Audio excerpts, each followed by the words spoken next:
Le collectif du Collège des docteurs non recrutés de Côte d'Ivoire n'est pas du tout content. Ses membres ont exprimé leur mécontentement aujourd'hui devant la Tourse où est logé, le ministère de l'Enseignement supérieur et de la Recherche scientifique, parce que, selon eux, depuis près de 5 ans, leurs droits sont piétinés et bafoués. Le collectif reproche aux autorités ivoiriennes le non-respect du calendrier de recrutement. Il a été institué un calendrier de recrutement des assistants et des attachés de recherche, le mois de mars pour la première session et d'octobre à décembre, pour la seconde session. De sorte à donner une seconde chance aux docteurs qui n'ont pas pu être recrutés durant la première session.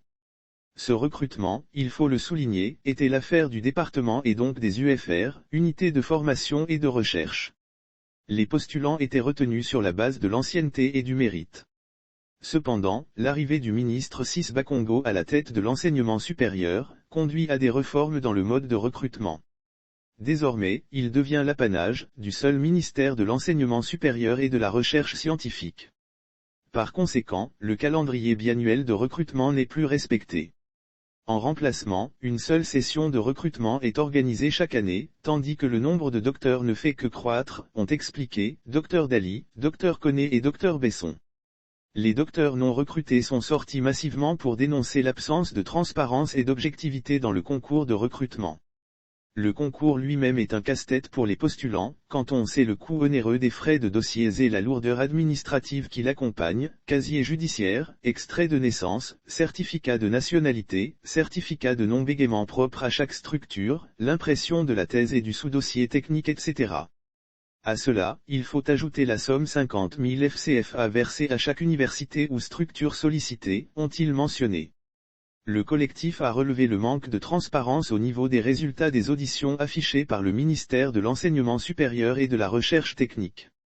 Selon eux, les résultats ne reflètent pas souvent ceux transmis par le jury d'audition.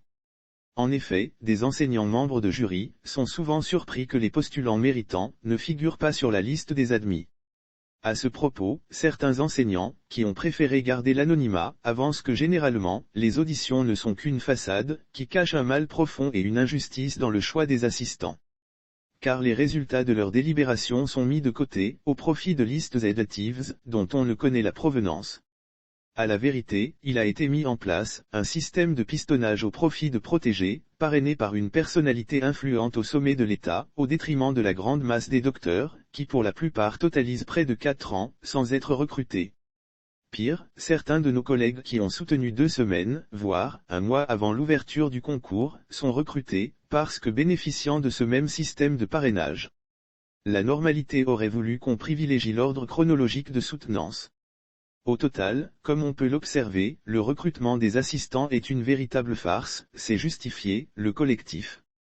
Ils sont convaincus que si rien n'est fait, les diplômes de docteur ne serviront à rien et ils demandent au président de la République de faire un audit au ministère de l'Enseignement supérieur qui prend en compte les résultats de toutes les auditions sur les 5 dernières années en conformité avec les résultats publiés par le ministère, demande au président de la République de recruter le maximum, voire tous les docteurs pour qu'ils apportent leur savoir et contribuent à l'émergence de la Côte d'Ivoire.